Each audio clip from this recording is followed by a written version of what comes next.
Hi നമസ്കാരം. നമ്മളിന്ന് ടിക്ടോക്കിന് സമാനമായ ഒരു ആപ്പിനെയാണ് പരിചയപ്പെടാൻ പോകുന്നത്. ഇതിൻ്റെ പേര് vskit എന്നാണ്. നോക്കാം നമുക്ക് എന്തൊക്കെയാണ് ഇതിൻ്റെ പ്രത്യേകതകളെന്ന്. അപ്പോൾ വീഡിയോയിലേക്ക് എല്ലാവർക്കും സ്വാഗതം. ഞാൻ Rafeeq. Welcome to your vlog.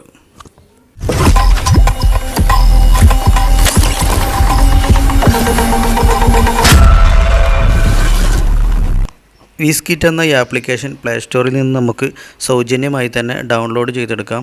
ഇതിന് പ്ലേ സ്റ്റോറിൽ 4.8 റേറ്റിംഗ് ഉണ്ട്. 31K റിവ്യൂ വന്നിട്ടുണ്ട്. അതുപോലെ 10 മില്യൺ ആൾക്കാരാണ് ഇത് ഇപ്പോൾ ഡൗൺലോഡ് ചെയ്തെടുത്തിരിക്കുന്നത്. ഇവിടെ ലോഗിൻ ചെയ്യണമെങ്കിൽ നമ്മുടെ ഫോൺ നമ്പറോ അല്ലെങ്കിൽ നമ്മുടെ ഇമെയിൽ ഐഡിയോ അല്ലെങ്കിൽ അതുപോലെ നമ്മുടെ ഫേസ്ബുക്ക് ഐഡിയോ വെച്ചിട്ട് നമുക്കിവിടെ ലോഗിൻ ചെയ്യാം. ഞാനിപ്പോൾ എൻ്റെ ഒരു ഇമെയിൽ ഐ ഡി വെച്ചിട്ടാണ് ഇവിടെ ലോഗിൻ ചെയ്തെടുത്തിരിക്കുന്നത്. ലോഗിൻ ചെയ്തെടുത്ത് നമ്മൾക്ക് ഇങ്ങനെ ഒരു പേജിലേക്ക് എത്തും. ഇതിൽ തന്നെ ഏറ്റവും താഴെ ഭാഗത്ത് നമുക്ക് ഈ ആപ്ലിക്കേഷൻ നമുക്ക് ലോഗൗട്ട് ചെയ്യാനുള്ള ഓപ്ഷനുമുണ്ട്. സൈഡ് ബാറിലെ മുകൾ ഭാഗത്ത് ആദ്യം കാണുന്നത് നമ്മുടെ പ്രൊഫൈൽ ഐക്കണാണ്. രണ്ടാമത് നമുക്ക് ലൈക്ക് ചെയ്യാനും അതുപോലെ കമൻറ്റ് ചെയ്യാനും അതുപോലെ വാട്സപ്പ് പോലുള്ള സോഷ്യൽ മീഡിയയിലേക്ക് ഷെയർ ചെയ്യുക, അതുപോലെ നമുക്ക് ഡ്യൂറ്റ് ചെയ്യാനും, പിന്നെ താഴെ ഭാഗത്ത് സെൻട്രലിൽ നമുക്ക് വീഡിയോ ചെയ്യാനുള്ള ഓപ്ഷനും അതിൻ്റെ സൈഡിൽ കാണുന്ന സെർച്ച് ബാറുമാണ്. ഈ വീഡിയോക്ക് ഒരു ഡ്യൂറ്റ് ചെയ്യാൻ ശ്രമിക്കുകയാണ്. അതിന് താഴെ കാണുന്ന ഡ്യൂറ്റിൽ അമർത്തി. അപ്പോൾ നമ്മുടെ ഡ്യൂറ്റ് ക്യാമറ ഓണായി വന്നിട്ടുണ്ട്. ഒരു ചെറിയ ടെസ്റ്റിംഗ് വീഡിയോ കൊടുത്തു നോക്കാം. അതിനുശേഷം നമുക്ക് കളർ ചേഞ്ച് ചെയ്യാനുള്ള ഓപ്ഷനുകൾ താഴെ കൊടുത്തിട്ടുണ്ട്. ഇനി നമുക്ക് മെയിൻ ക്യാമറയിൽ ഒരു ചെറിയ വീഡിയോ ചെയ്ത് നോക്കാം. വെറുതെ ഒരു ഈ ആപ്പ് ടെസ്റ്റിങ്ങിന് മാത്രമായിട്ടൊരു വീഡിയോ. അപ്പോൾ ആ വീഡിയോ ഇവിടെ ഓക്കെയാണ്. ചെറിയൊരു വീഡിയോ ആണിത്.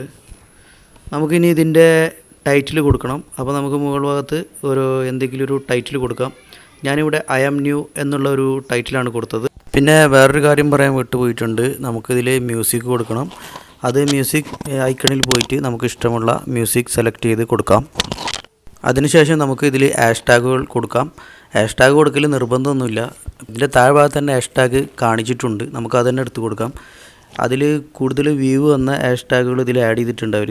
അപ്പോൾ നമുക്ക് ആ ഹാഷ്ടാഗുകൾ തന്നെ രണ്ട് മൂന്നെണ്ണം കൊടുക്കാം. പിന്നെ നമുക്ക് ഇഷ്ടമുള്ളതും കൊടുക്കാം കേട്ടോ. നമ്മൾ ചെയ്യുന്ന വീഡിയോൻ്റെ ഹാഷ്ടാഗുകൾ നമുക്ക് എന്താണ് ഇഷ്ടപ്പെട്ട വെച്ചാൽ അതും കൊടുക്കാം. ഇനി നമുക്ക് ഈ വീഡിയോ ഒന്ന് പോസ്റ്റ് ചെയ്യാം. അപ്പോൾ നമ്മുടെ വീഡിയോ ഇവിടെ പോസ്റ്റ് ആയിക്കൊണ്ടിരിക്കുന്നുണ്ട്. അപ്പോൾ നമ്മുടെ വീഡിയോ ഇവിടെ പോസ്റ്റായി. ഇനി നമുക്ക് നമ്മുടെ പ്രൊഫൈൽ പേജിൽ പോയി നോക്കാം. അപ്പോൾ നമ്മുടെ പ്രൊഫൈൽ പേജിൽ ഈ വീഡിയോ വന്നിട്ടുണ്ട്.